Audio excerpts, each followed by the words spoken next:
네, 기독교 강호 오늘은 1권 10장 성경에 나오는 하나님의 속성 같이 살펴보도록 하겠습니다. 한번 다 같이 한 목소리로 제목을 읽읍시다. 시작. 성경에 나오는 하나님의 속성. 우리가 이제 기독교 강요를 이해하는 데 있어서 지금 이 켈빈이 제일 먼저 말하는 게 이제 하나님에 관한 지식을 얘기해 주고 있어요. 하나님에 관한 지식. 그러니까 하나님에 관한 지식을 성경을 통해서 이제 말씀을 하셨고, 요게 이제 지나면 이제 제가 한 달 정도 수요 기도회 이제 설교를 잠시 쉽니다. 그리고 8월 31일 날 다시 기독교 강요로 돌아오도록 하겠습니다. 그때까지 건강하시길 바랍니다. 네. 근데 이제 그 다음부터 이제 삼위일체 하나님, 그러니까 하나님 또 삼위일체 하나님, 그리고 이제 예수 그리스도 뭐 이런 식으로 진행을 하게 되는데, 제가 이제 그동안 공부한 거를 여러분들이 잘 이해하고 있는지 시험을 좀 보도록 하겠습니다. 자기가 양심껏 한번 대답을 해보시길 바랍니다. 그 하나님이 어떤 분인지를 계시하신 것이 세 가지라고 그랬어요. 그래서 그게 내적 계시, 외적 계시, 특별 계시 이렇게 세 가지라고 그랬는데, 내적 계시가 뭐죠? 그렇죠, 양심이죠. 한 두 분 아시는 것 같네 보니까. 외적 계시는 뭐예요? 자연이고, 특별 계시가 성경. 우리 인간은 들은 것을 25분 만에 절반을 까먹는다고 합니다. 그러니까 여러분이 당연한 거예요.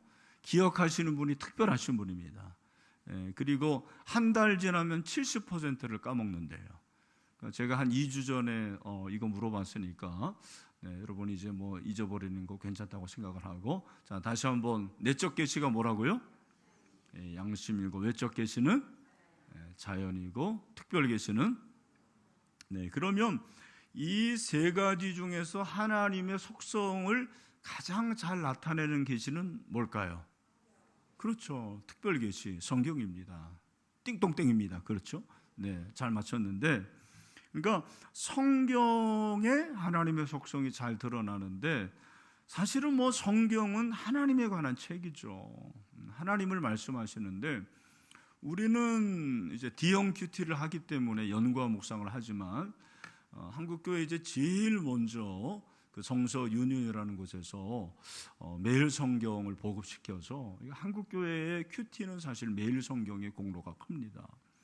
저도 이제 처음 성경 그 큐티를 매일 성경으로 접했는데, 매일 성경으로 하는 큐티는 아주 간단해요. 딱 두 가지 질문입니다. 첫 번째는 뭐죠?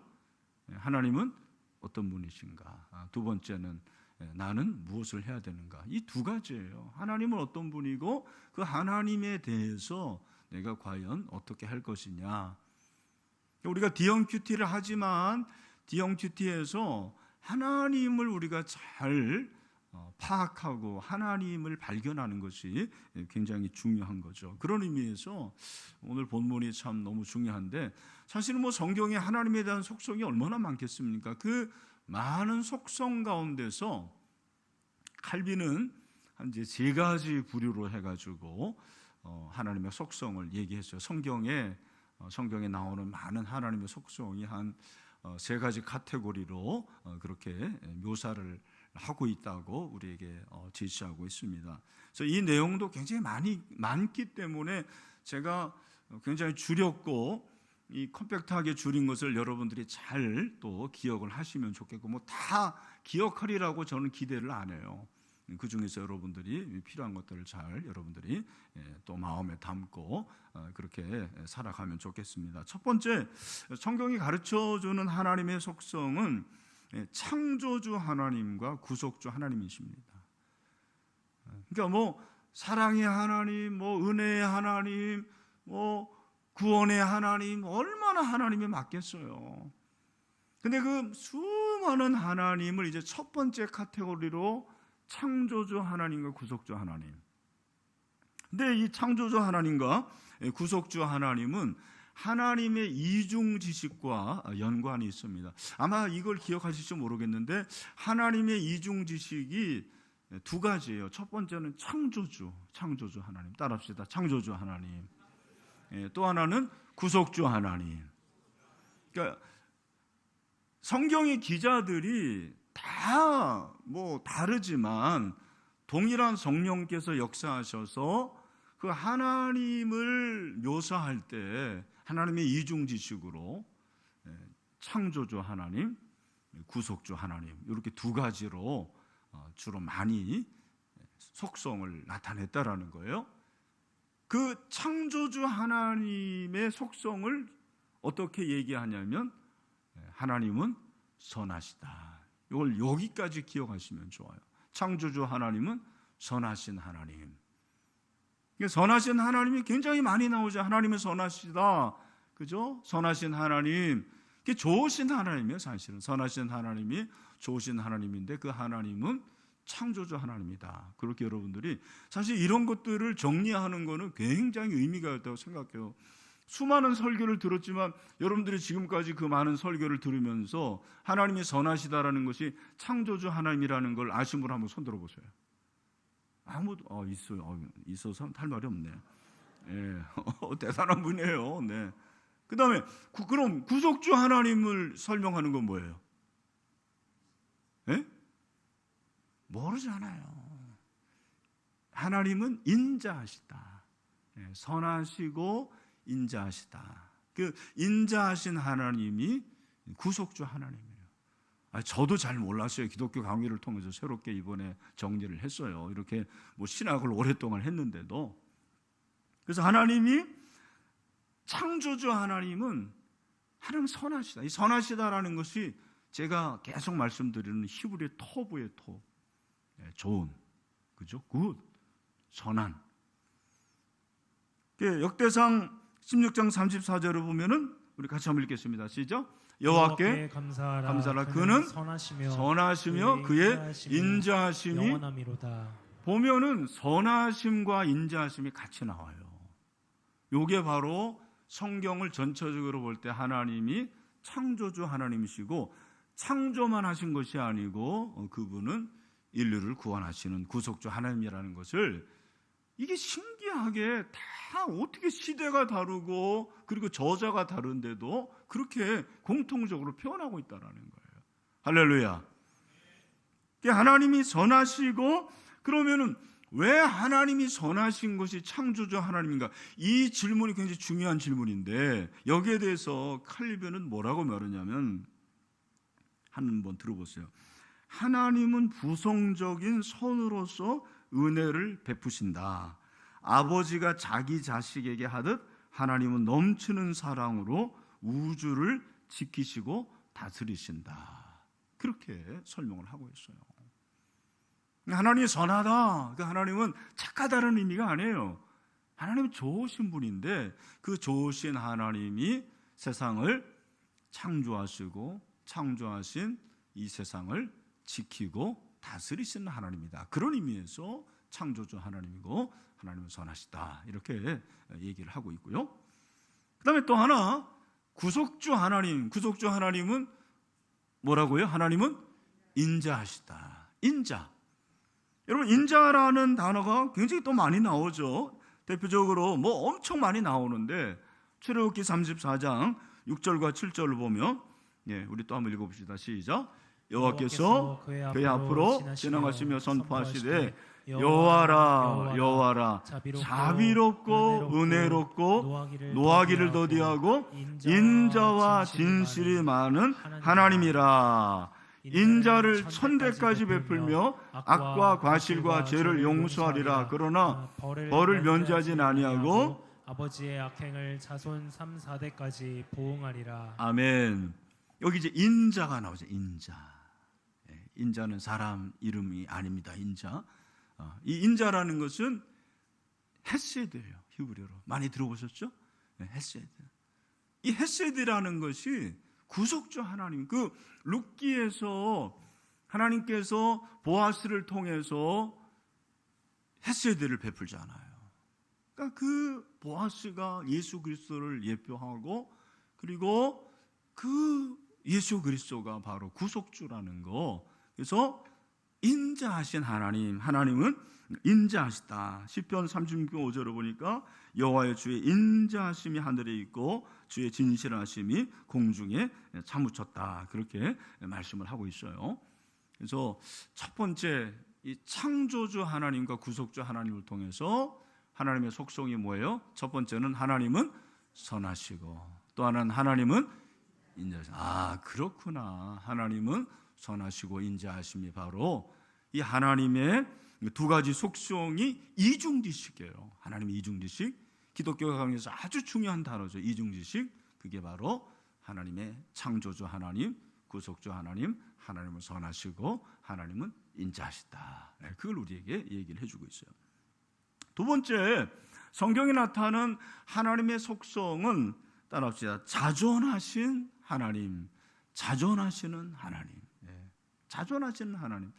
사실 제가 이제 자존만 얘기했는데 자존하시는 하나님은 영원하신 하나님과도 연관이 돼요. 근데 내가 너무 많아가지고 그냥 자존하시는 하나님만 그렇게 여러분들에게 소개를 했는데, 모세가 그 호렙산에서 하나님을 만났을 때 너 이제 네 민족을 구원해야 되겠다. 가라, 모세. 그 나오잖아요.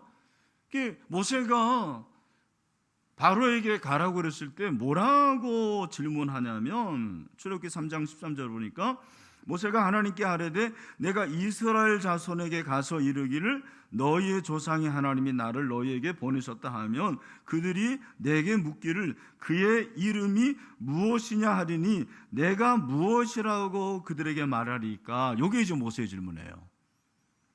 네, 하나님이 자 뭐라고 답하시는지 같이 한번 읽겠습니다. 시작. 하나님이 모세에게 이르시되 나는 스스로 있는 자이니라. 또 이르시되 너는 이스라엘 자손에게 이같이 이르기를 스스로 있는 자가 나를 너희에게 보내셨다 하라. 아멘. 그러니까 하나님이 하나님 자신에 대해서 소개할 때 나는 사랑의 하나님이다, 나는 능력의 하나님이다, 나는 구원의 하나님, 이렇게 설명을 그 정도 차원이 아니고 이건 너무나도 심오하고 멋있는 표현인데, 나는 스스로 있는 자다. 예, 이게 너무 대단한 거예요. 히브리어 원어로 보면 하야 에쉐르 하야예요. 하야가 뭐뭐이다잖아요. 나는 이다, I am. 에쉐르가 이제 대명사죠. I am that. 또 I am 하야 에쉐르 하야. 그러니까 이게 지금 우리가 이걸 아니까 그렇지, 모세가 이 얘기를 들었을 때 이게 이해가 되겠습니까? 하나님이 나는 이다. 그런데 바로 그 사람인데 그 존재인데 나는 이다. 이렇게 말하니까 이게 너무나도 엄청난 얘기죠. 그러니까 하나님께서 이 얘기를 하실 때 나는 스스로 있는 자, 여호와 아닙니까? 그 I am that I am이라는 이 말은 이 하나님의 속성을 말해주는데 어떤 의미가 있냐면, 첫 번째로 하나님은 그 자신 안에 만유로서 존재하신다라는 거예요. 여러분, 이게 이해가 됩니까? 이 표현이. 하나님이 하나님 자신 안에 모든 것으로 존재하신다라는 거죠. 여러분, 내가 그렇게, 인간은 그럴 수가 없는, 이원이가 아무리 대단하더라도 만주가 어떻게 내 안에 있습니까? 그럴 수가 없는 거죠. 그런데 하나님은 그 하나님 존재 안에 코스모스가 있고, 그죠? 그리고 그 하나님 존재 안에 모든 지식이 있고, 하나님의 존재 안에 모든 사랑이 있고, 그러니까 만유의 주라고 그러잖아요. 만유, 모든 것, everything, 이 세상의 모든 것이 그 안에 계시는 분이다. 그러니까 그분은 근원도 가지고 계시지 않아요. 그러니까 그분은 언제 나왔는지 몰라요. 제가 질문 하나 해볼게요. 이것과 연관해가지고, 하나님에게 없는 게 있는데 그게 뭔지 아십니까? 근원이 없다라는 건 뭘 말하는 거예요? 뭐가 없다라는 거예요? 생일이 없다라는 거죠. 하나님은 생일이 없어요. 여러분은 생일이 있어요, 없어요? 근원이 있다라는 거죠. 또 하나님은 뭐가 없어요? 고향이 없어요. 여러분 다 고향 있죠? 고향 없는 사람 누가 있어요? 다 고향 있어요. 그러나 하나님은 고향이 없고 생일도 없고 하나님 부모도 없어요. 근원이 없습니다. 그러니까 그 하나님은 어떤 분이냐라고 했을 때 사실 대답하기가 어려운 거예요. 대답을 못하는 거예요. 네. 만약에 내가 보냈다면, 이건희 목사가 보냈다면, 그 이건희 목사 이름은 이건희고, 그 좀 눈썹 새까맣고, 예, 너무 잘생긴 사람, 네, 이렇게 얘기하면 되잖아요. 그런데 하나님은 그럴 뿐이 아니라는 거예요. 하나님은 만유가 그 안에 계시고, 뭐라고 말할 수 없는 그분이 바로 하나님이다. 그 다음에 두 번째, 하나님은 어떤 근원도 가지지 않으시며 그러기에 그분의 존재는 그 어느 누구에도 의존하지 않는다라고 그렇게 칼빈은 말하고 있어요. 우리는 다 의존하는 존재예요. 그래서 내가 부족하면 부모에게 의존하고 돈 많은 사람에게 의존하고 건강하지 못하면 의사에게 의존하고 이렇게 의존하게 되는데 하나님은 의존할 필요가 없는 분이에요. 하나님은 왜 의존하십니까? 그 하나님은 스스로 계신 분인데 우리가 스스로 계시는 분이 그냥 자존이라는 것이 자기가 스스로 있는 거로 생각하는데 그 정도가 아니고 하나님은 근원이 없고 그리고 하나님은 의존할 필요도 없고 하나님은 그 하나님 안에 모든 것이 다 있는 분이라는 것을 이렇게 생각할 때 정말 이 여호와라는 이름은 대단한 거예요. 여러분 우리가 그 하나님을 믿는 줄로 믿습니다. 그 하나님을 믿는 것이 은혜입니다. 은혜.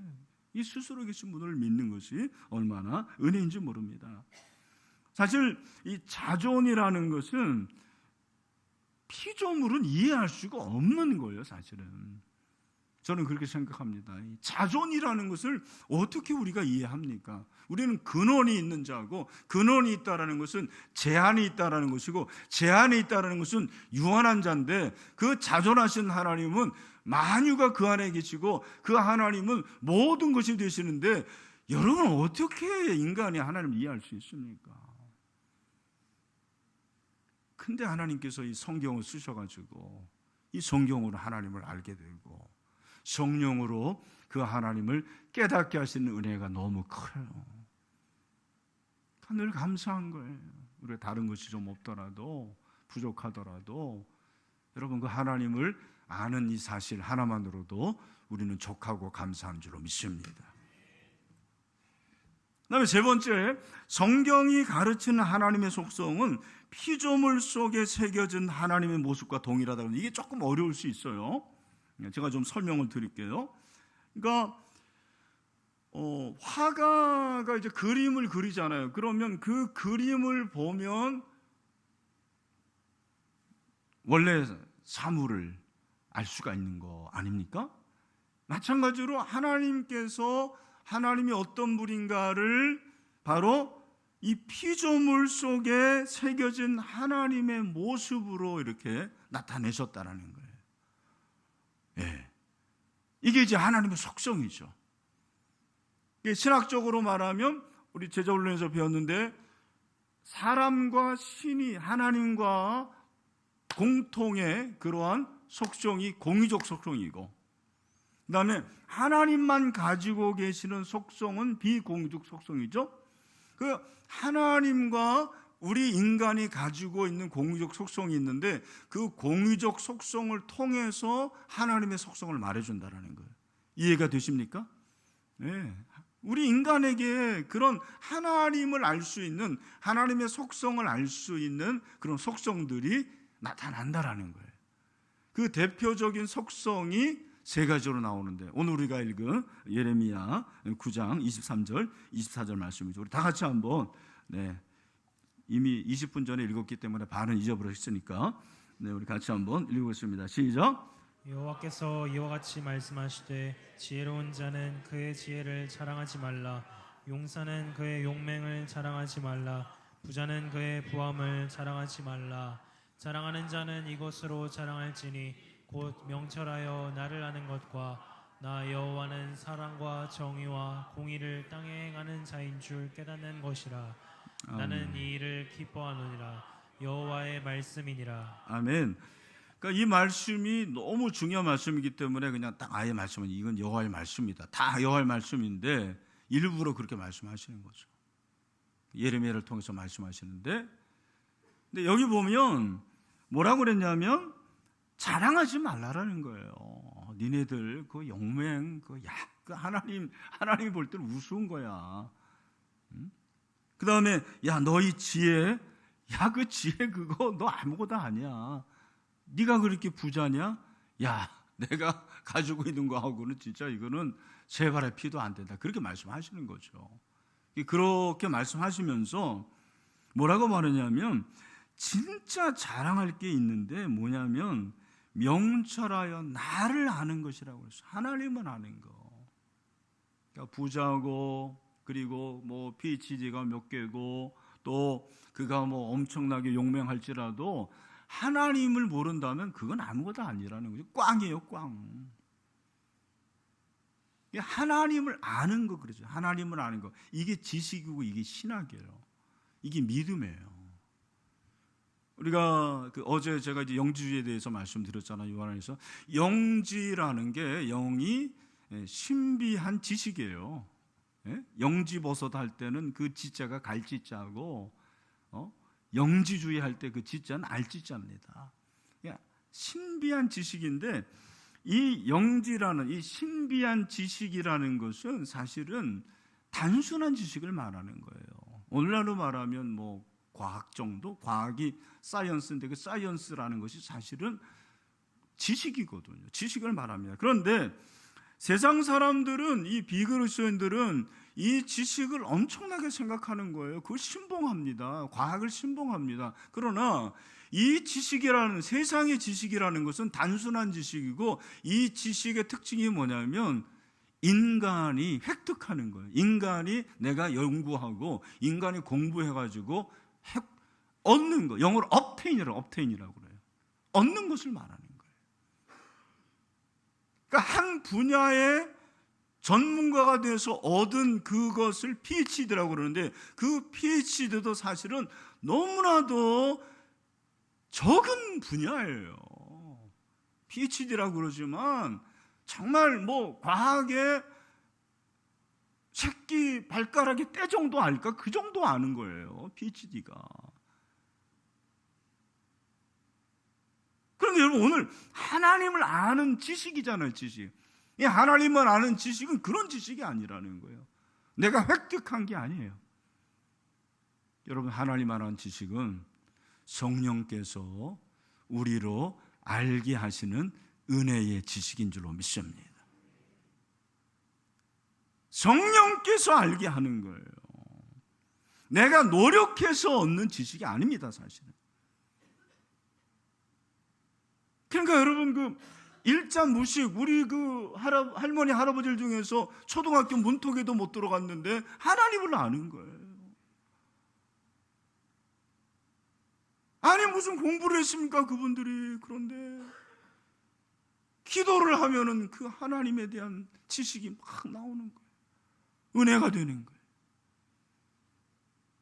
이게 바로 하나님만 아는 지식이라는 거죠. 이게 믿음이에요. 믿음. 이 지식을 가지고 있어야 된다. A.W. 토저 같은 사람은 이렇게 말했습니다. 철학이나 과학이 하나님이라는 개념에 접근하지 못하는 이유는 바로 이 지식은 단순한 지식이기 때문이라는 거예요. 습득하는 지식이라는 것입니다. 과학자들이 하나님을 자기 수준에 끌어내리는 거예요. 예. 그 하나님이 만유의 하나님이신데 그 만유의 하나님을 그저 자기가 알고 있는 그 지식의 수준으로 끌어내리는 거예요. 뭐 물리학이면 물리학, 또 화학이면 화학, 그 정도로 해가지고 하나님을 알려 하는 거죠. 하나님을 증명하라는 거죠. 말이 안 된다는 것입니다.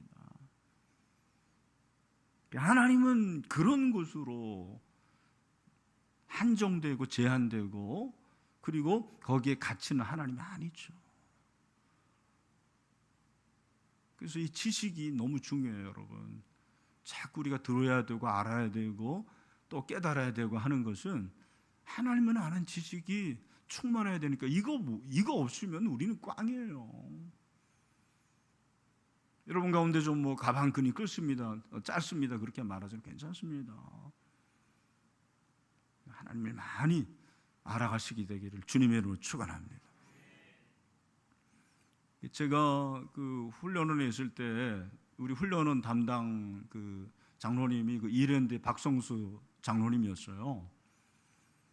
우리 훈련원에 이제 그 기도회가 이제 있는데 한 번은 그 박성수 장로님이죠, 회장님이 기도를 하는데요. 나는 그런 기도를 들어본 적이 없어요.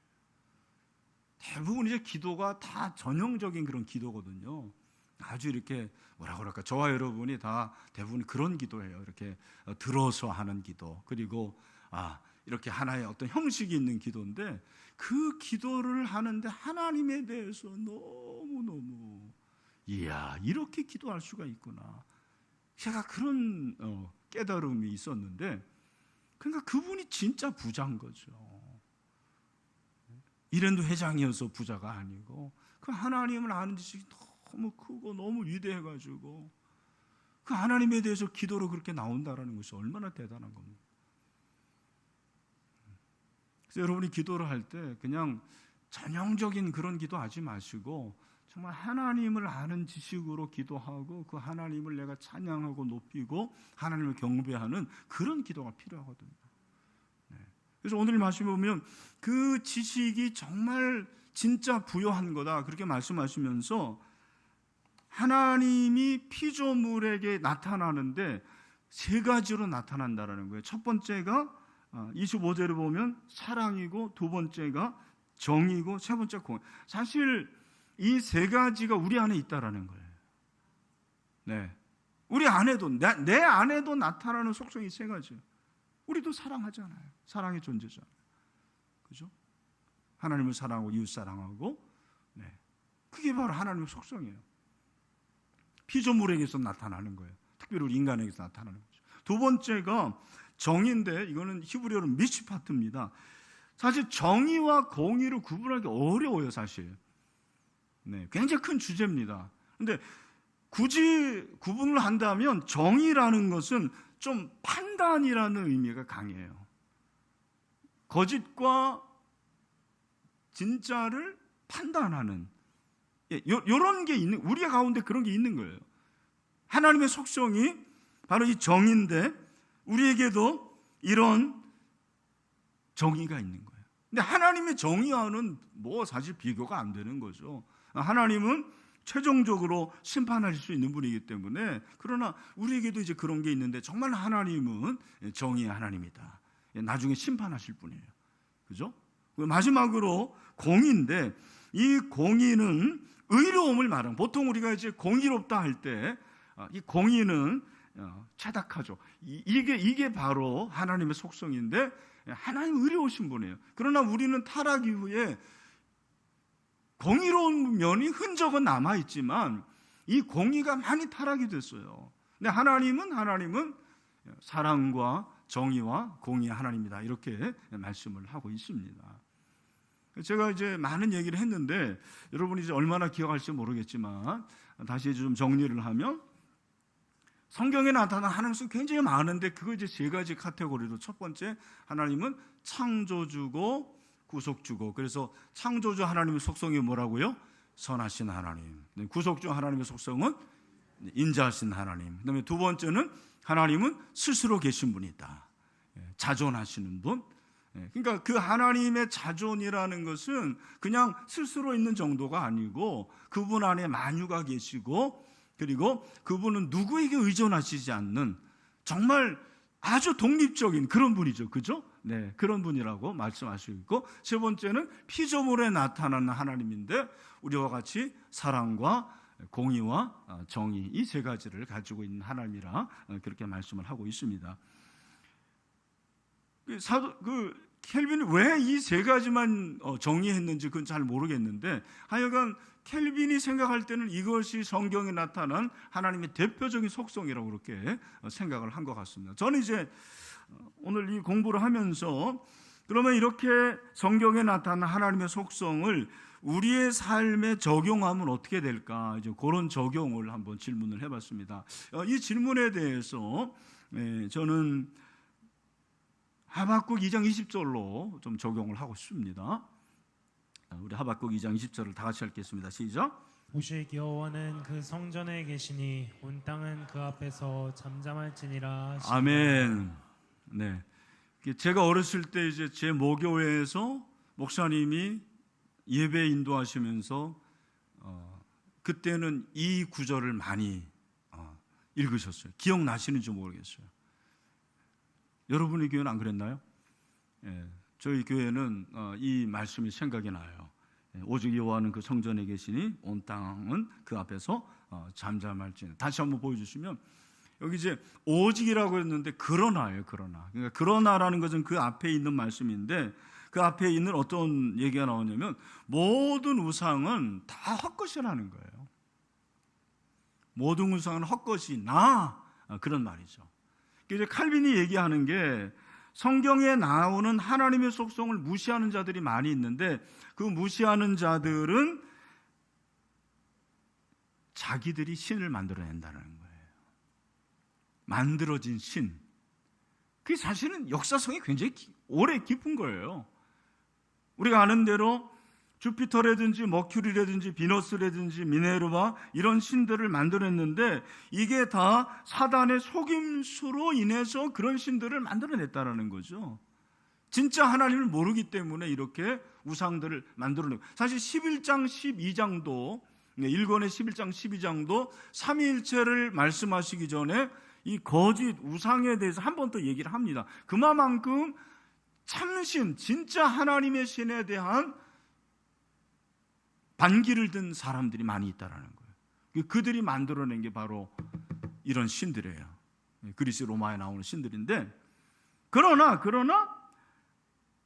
여호와는 그 성전에 계시다 그러는데, 이 성전은 예루살렘 성전이 아니고 하늘의 보좌를 말하는 거예요. 여러분 상상을 해보세요. 그 하나님이 지금까지 우리가 공부한 그 선하시고, 그 다음에 인자하신 하나님, 자존하신 하나님, 그리고 사랑과 공의와 정의의 하나님이 하늘의 보좌에 계시는 거죠.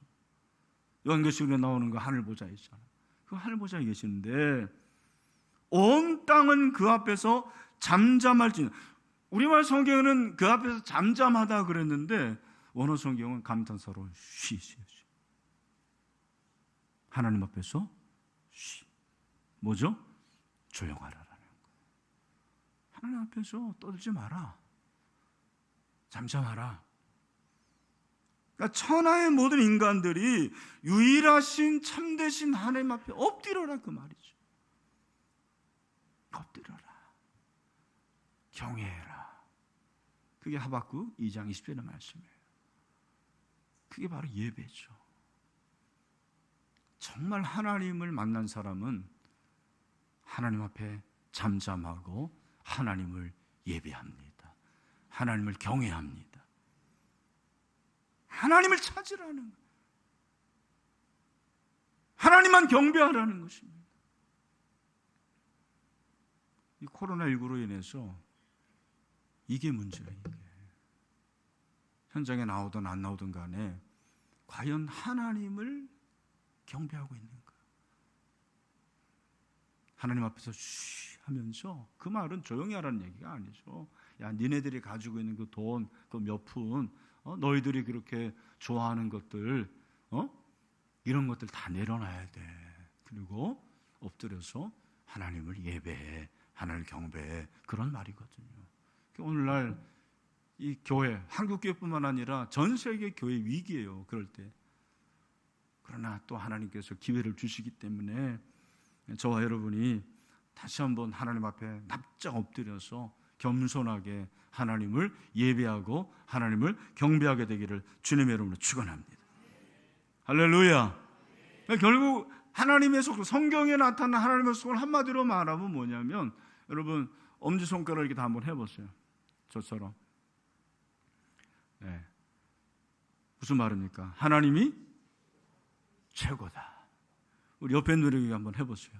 하나님이 최고입니다. 네. 하나님이 최고입니다. 네.